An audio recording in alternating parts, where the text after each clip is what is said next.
Hi everyone.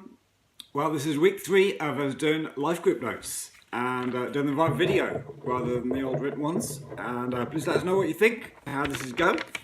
Just trying to sort out my notes and I'm going to try and make these as interactive as I can. So if you've been plugging into the Blessed series, I hope you have.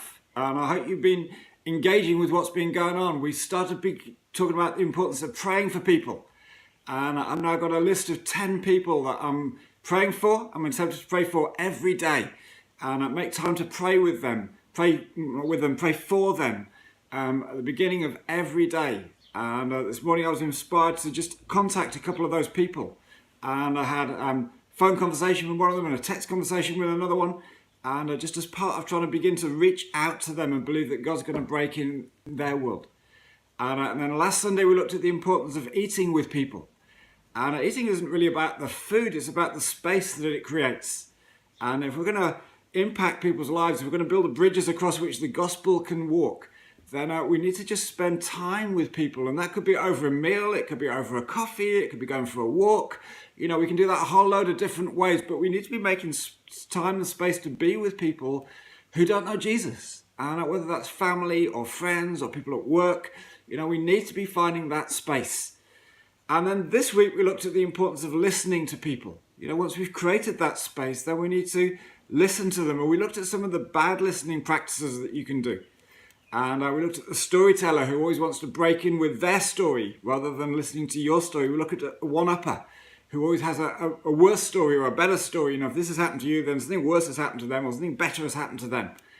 We looked at the consoler who can't really cope with the fact that, you know, you're beginning to become vulnerable and they just want to dive in and tell you it's all going to be all right and almost shut you down. We looked at the solver who wants to explain what you should do and give you solutions rather than properly listening. We looked at the distracted person who's really more interested in other stuff and is looking over your shoulder or looking at their phone. We looked at the interrogator who wants to ask you, well, why did you do that? And you obviously feel very small in the presence of people like that. And we saw in James chapter 1 verse 19, James writes to the church, he says, hey, be quick to listen, slow to speak, and slow to become angry. And I think most of us are the opposite way around. We're quick to talk, we're quick to air our opinions, we're quick to give our advice, but we're slow to stop and just listen to people. And I spoke this week about 3 important components of listening well. You know, if we're going to be those friends who ask that question, how are you? And then actually stop to hear the answer, then we need to first of all make time for that. That's where the whole idea of eating comes in. That we make the time to stop and listen to people and hear their stories. We're not rushing on to the next thing. We're not trying to get them processed as quickly as we possibly can. And then if we're going to do this, we need silence. We need to not be talking all the time. Maybe just ask a couple of questions that draw people out and get them to say what it is that we think. And yeah, our dog's just walked into the room. This is real live stuff. And Jacob's just going to get him out for me.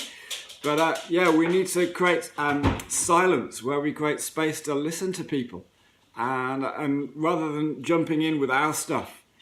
And then we need to listen in a particular way. It's possible to listen in order to just come up with our reply. What am I going to say next? But we don't want to be doing that. We want to be listening in order to understand the other person, that we enter into their world and we grasp what it is that's troubling them, what they're struggling with, what their hopes are, what their dreams are, that we really get a much bigger picture into our world, their worlds. And it's so easy to look on the outside and just see the assumptions we make about people, but it's when we listen to them we find out what's really going on, which often is very different to what we might imagine. So I had a great example of this week. I had a situation where I sat down with somebody who was in a really tough situation and I hadn't had any preparation. And somebody just said, can you talk with this person? And I won't tell you any of the details, but they were in a really hard place, really struggling with what was going on. And I was just thinking, like, what have I got to say? What am I going to bring to this situation? And having this sermon in my mind, I simply sat and listened to them. And the more that they talked, the more that they talked about what was really going on and what were the real issues behind the ones that were presenting.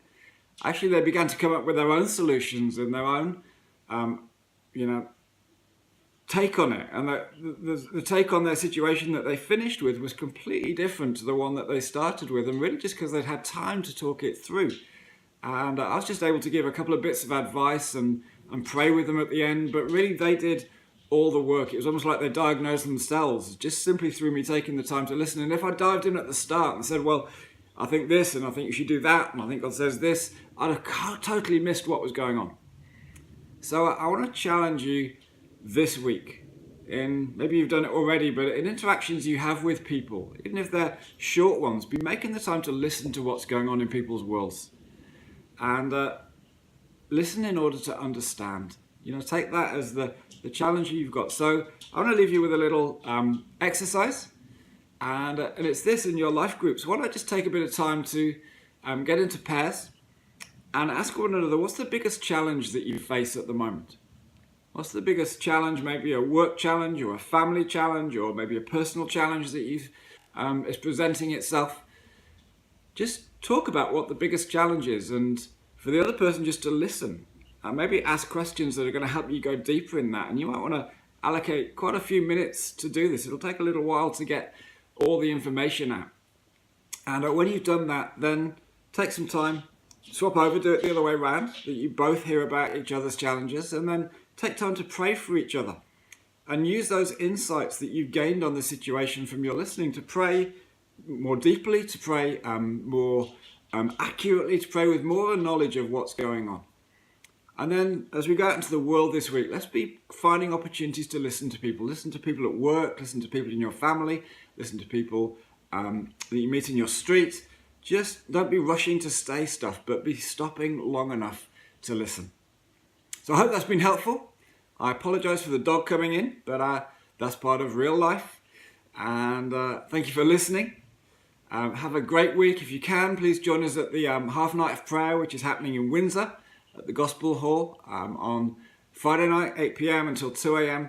on Saturday. I'm sadly not going to be there. I'm in Lithuania this weekend, and speaking in a church there with our friend Solus.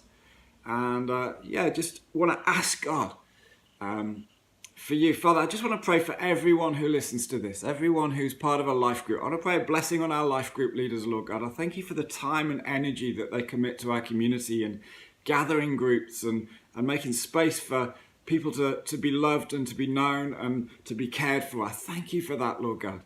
And I want to pray for everyone who's hearing this, Lord God, that you would bless them.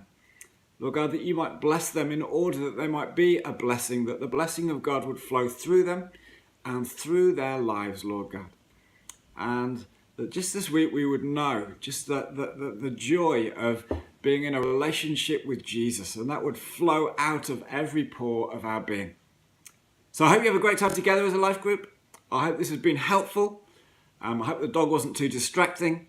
God bless you, and catch you soon.